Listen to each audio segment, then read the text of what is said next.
नमस्कार, मेरा नाम है आर.एन. भास्कर और ये है मेरा चैनल भास्कर की बिजनेस बातें। ये चैनल जो है वो पॉलिसी पर, बिजनेस पर और लोगों जो कारोबार चलाते हैं उसके ऊपर है। इस समय हम बात करेंगे एजुकेशन पर दूसरा भाग, और दूसरा भाग है हायर एजुकेशन। जो पिछला एपिसोड था वो प्राइमरी एजुकेशन पर था और उसे जरूर देखिएगा, क्योंकि हायर एजुकेशन अब तब समझोगे जब प्राइमरी एजुकेशन की समस्या भी समझोगे। इसलिए सब्सक्राइब कीजिए, जो भी ये पॉडकास्ट आते रहते हैं आपको रिमाइंडर मिलेगा। इस समय हम हायर एजुकेशन की बात कर रहे हैं और लोग भूलते हैं कि हायर एजुकेशन एक द्वीप नहीं है, एक आइलैंड नहीं है। हायर एजुकेशन तब कामयाब होता है जब प्राइमरी एजुकेशन की का क्वालिटी अच्छा रहता है, सेकेंडरी एजुकेशन क्वालिटी अच्छा रहता है। जब प्राइमरी एजुकेशन सेकेंडरी एजुकेशन खराब रहता है तो अगर खराब इनपुट आया कॉलेज में तो कॉलेज कहां 4 साल में स्टूडेंट को सुधराएगा।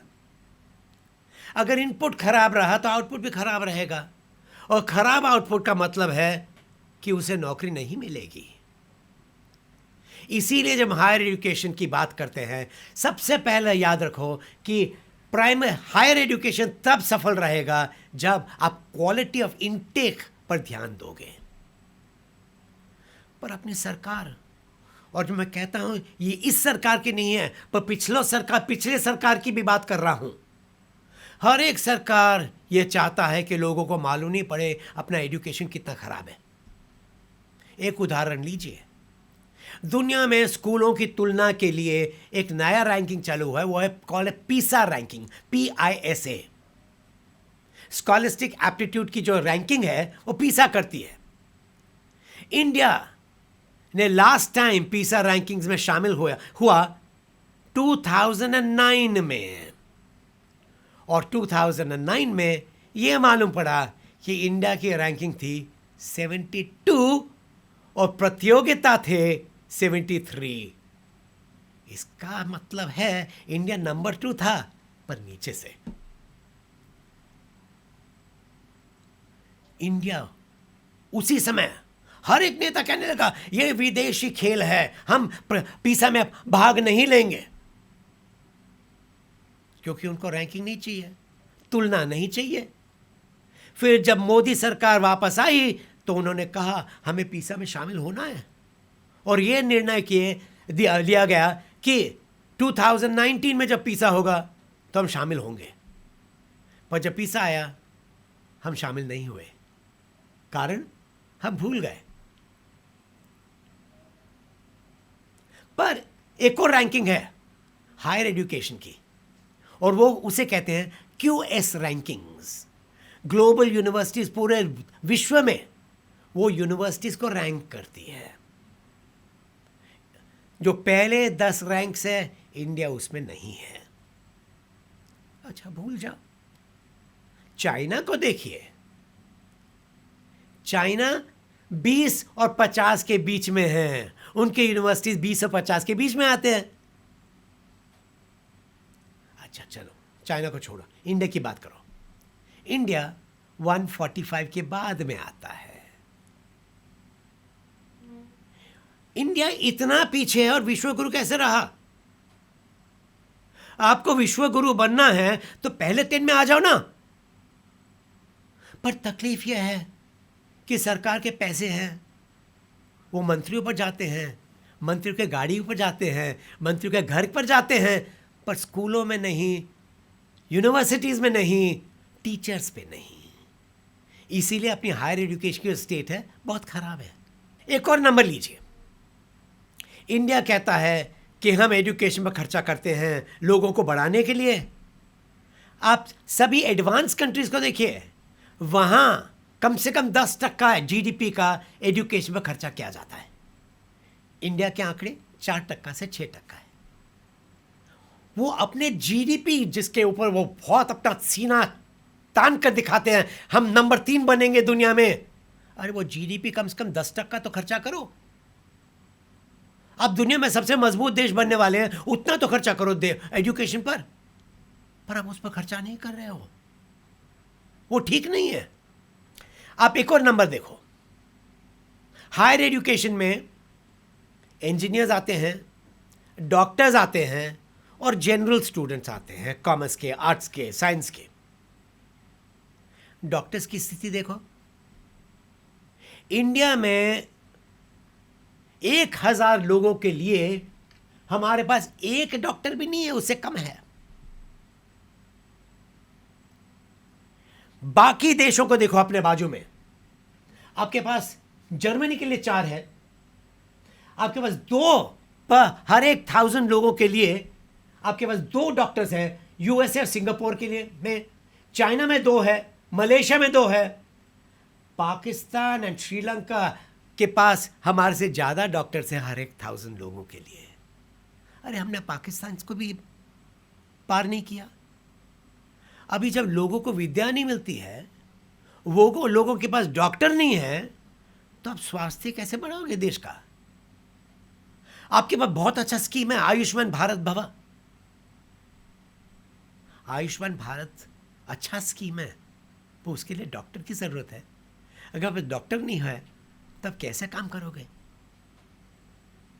एक और चीज देखिए डॉक्टर के बारे में, इंडिया में प्राइवेट कॉलेज जो है उनमें कैपिटेशन फी 1 करोड़ रुपए लेते हैं, हर एक नहीं, अधिकतर। सरकारी स्कूल बहुत कम है, इसीलिए जिसको भी मेडिसिन सीखना है, जिसको भी डॉक्टर बनना है, वो प्राइवेट स्कूल में जाता है। इतना पैसा है खाली अमीर जा सकता है, पर जिसको इच्छा है कि वो डॉक्टर बने, वो देश के बाहर जाते हैं, रशिया में जाते हैं, यूक्रेन में, जहां भी बंद हो गया क्योंकि युद्ध वहां चल रहा है, वहां जाते थे। कोई लोग अमेरिका में, यूके में जाते, पर वहां फीस बहुत ऊंची है। पर सबसे ज्यादा संख्या जो स्टूडेंट्स की है वो कहां जाते हैं? चाइना में। क्यों? चाइना में हमारे पास 25,000 इंडियन स्टूडेंट्स हैं। उसका कारण 2 है। एक, चाइना 5 साल के कोर्स के लिए रहने के खर्चे के बाद सबको मिलाकर अगर देखोगे तो खर्चा 20 लाख के कम है। इंडिया में कैपिटेशन फी अलग 1 करोड़ है। अब ये 25,000 स्टूडेंट्स वहां मेडिसिन सीखते हैं, और दूसरा कारण यह है कि वहां जो टीचर हैं वो दुनिया में सबसे बेहतरीन टीचर्स को वहां बुलाते हैं, उनको जो विदेशी यूनिवर्सिटीज पे करते हैं वही देते हैं। अगर आप पैसे टीचर को नहीं दोगे तो टीचर आपके यहाँ क्यों सिखाएगा?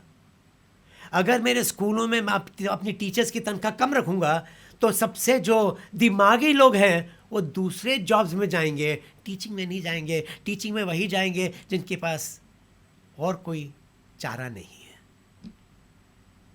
हाँ, एक तो है जिनमें साहस है, जिनमें कमिटमेंट है, पर अधिकतर टीचर वही रहते हैं जिनको नौकरी कहीं और नहीं मिली। आपको टीचर्स को बढ़ाना है तो पहले टीचर्स को ज़्यादा पैसा दो। एक और प्रॉब्लम, जब ये 25,000 स्टूडेंट्स अपनी मेडिसिन पढ़ने के बाद इंडिया आएंगे तो सरकार उनको सीधा ऑटोमेटिक मेडिकल डिग्री देता नहीं है। पिछले साल तक जो एंट्री एग्जामिनेशन थी फॉरेन स्टूडेंट्स के लिए वो और भी कठिन था इंडियन स्टूडेंट्स से। कुछ न कोई बहाना निकालना था कि इनको परमिशन नहीं मिले कि जो डोमेस्टिक डॉक्टर्स हैं, जो देश में डॉक्टर्स हैं जिन्होंने 1 करोड़ कैपिटेशन फी भरा है, उनका फीस कम नहीं हो।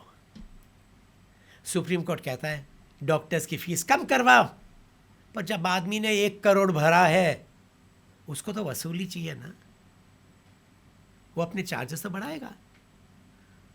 अगर आपको कम डॉक्टर्स की फीस कम करवाना है तो पहले एजुकेशन का कॉस्ट कम कीजिए। दूसरा, नंबर ऑफ सीट्स बढ़ा दीजिए। हर एक डॉक्टर, हर एक हॉस्पिटल जो है वो बहुत ही बेहतरीन जगह में है, उसको 10 फ्लोर बनाने दो प्राइवेट इन्वेस्टमेंट के साथ।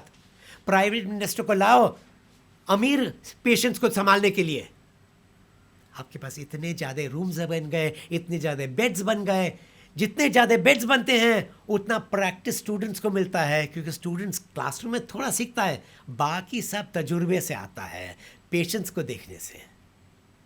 आपके पास पेशेंट्स की लाइन रहती है हॉस्पिटल के बाहर, आप वो लाइन कम करो ना। आप कहते हो आदमी को गर्व रखना चाहिए इंडिया में।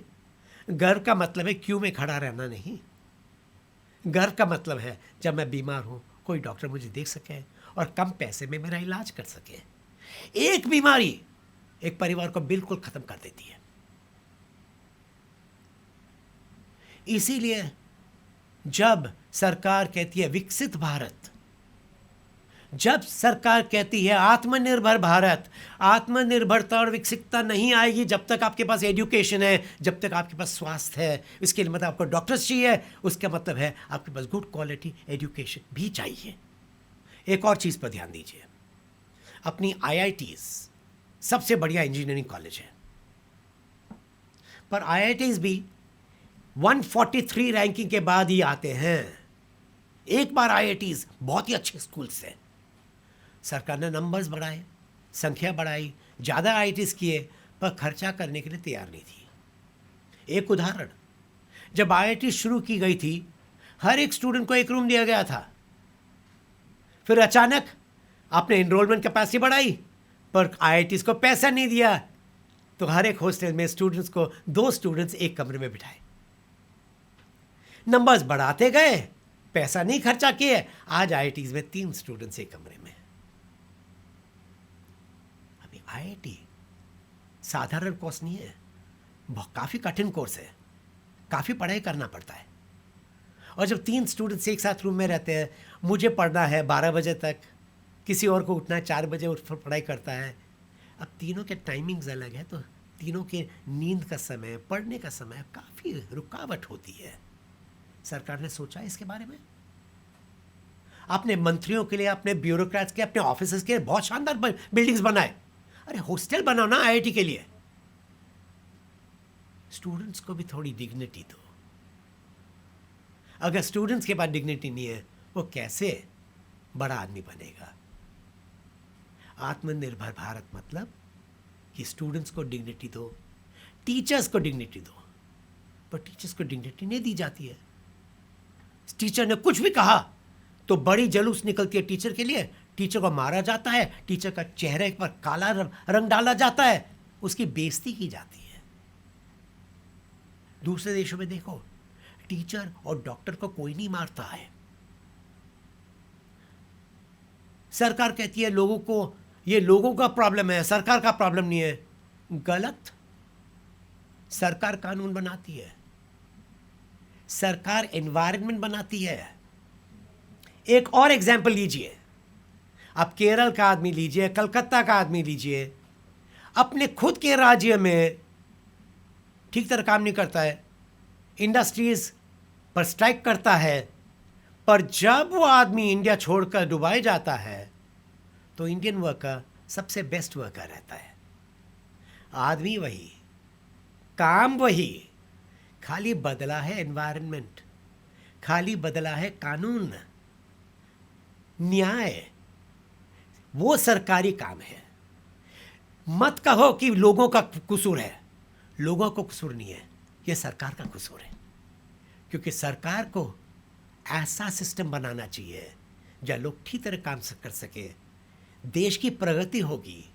अगर आदमी वही काम के लिए दुबई में काम कर सकता है, इंडिया में नहीं, उसका कारण लोग में नहीं है, कहीं और है।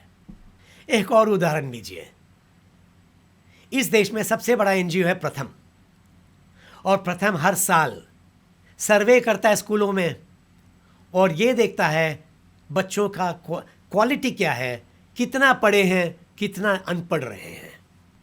प्रथम की ये रिपोर्ट को असर रिपोर्ट कहा जाता है। 2019 में प्रथम ने एक और असर रिपोर्ट निकाला और उस असर रिपोर्ट के मुताबिक, सुनिए जरा, 44% जो बच्चे थे क्लास 5 में, वो क्लास 2 की पुस्तक नहीं पढ़ सकते थे। सिंपल टेस्ट था, आप क्लास 5 में हो, आपने 5 साल पढ़ा है, अब ये रहा क्लास 2 की पुस्तक का किताब, आप इसको पढ़ के दिखाइए। नहीं पढ़ सके। इसका मतलब क्या हुआ कि 5 साल का जो विद्या था, 5 साल का जो स्कूलिंग था, वो बेकार गया।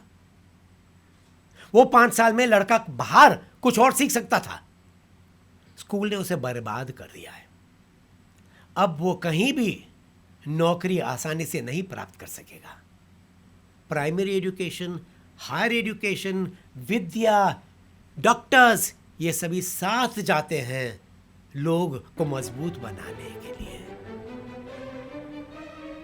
इसीलिए मेरा अगला एपिसोड देखिए, जहां हम बात करेंगे इसका असर क्या होता है, किस तरीके से ये देश में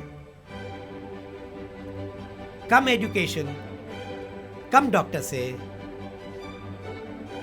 इकोनॉमी को क्या प्रभाव होता है।